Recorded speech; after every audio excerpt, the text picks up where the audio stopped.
السلام عليكم ورحمة الله وبركاته. دمان كسو دوادا جنركينا أغادونكو حاني ودا عاوا عثمان قيبيهيسي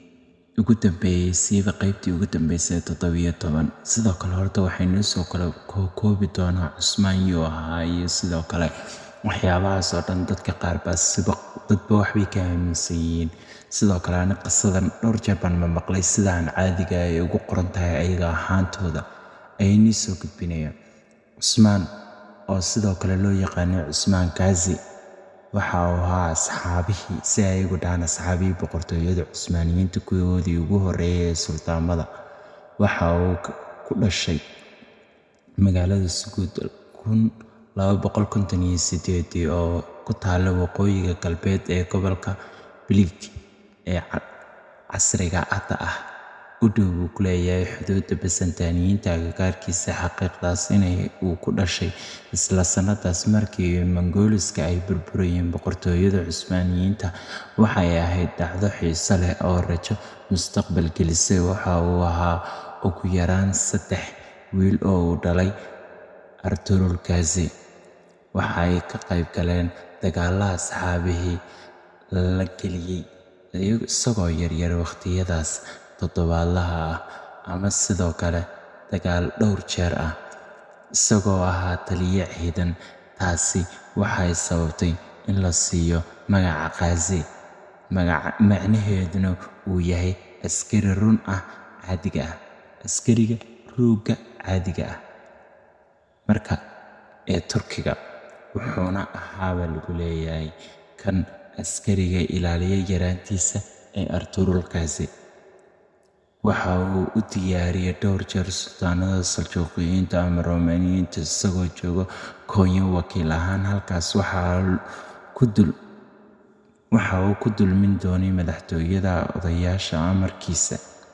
oo uu diiday jiray Malfiniska waxa uu habeen ku riyooday isagoo marti u ah hooyiga Islaamka Muslimka ah Sheekh Dabali ee Bilig sanadii 277 Cusmaan oo hadda dhowr jeer aad u jeclaa Sheekh Dabali waxa uu qayb galiyay muxaadarooyinkiisa diiniga ah riyooyinkiisa ayuu dayaxsiin jiray nacam uu u keeni jiray riyooyinka oo uu u sheegi jiray waxaas aan ku riyooday ayuu dhihi jiray run ahaantiina Cusmaan naday waxa uu ahaa aad iyo aad u geesiya balse laakiin ninkan filimka aad iyo aad buu u jilaya kaliya ta filimka jilistiisa iyo waxyaabaha aad bay u kala duwan yihiin marka Cusmaanina waxa uu ahaa aad iyo aad taariikhdiisa ilaa aad u dheertay marka waxa ka soo wareegatay jeclaa 500 oo sano meelahaas ka soo wareegatay marka haba ahaatee ilaa musta'aan waxa uu ahaa Arturul Gazi saddexdiisa wiil midka ugu yar waxa uu galay dagaal dhowr iyo 10 dagaal ah laakiinse waxa uu la galay dagaalada Mongooliska waxay ahaayeen dhowr iyo 10 oo fara ku tirsan dagaalkii ugu weynaa Mongooliska uu la galo waxay ahayd dagaalkii uu la gali doono Nayman oo uu ka dhacay dahabkiisa waxa uu ku xukumayaa inuu dil toogasho ama uu madaxa Cusmaan dhulka dhigto ama uu waxa kale qaybtan xasaasiyad aad iyo aad u weyn beertay waxa la geliyaa dagaal Turkuud waxa soo gala Olof oo la isku dira Olof iyo Nayman ismahaan oo iyada dhankeeda ka miisata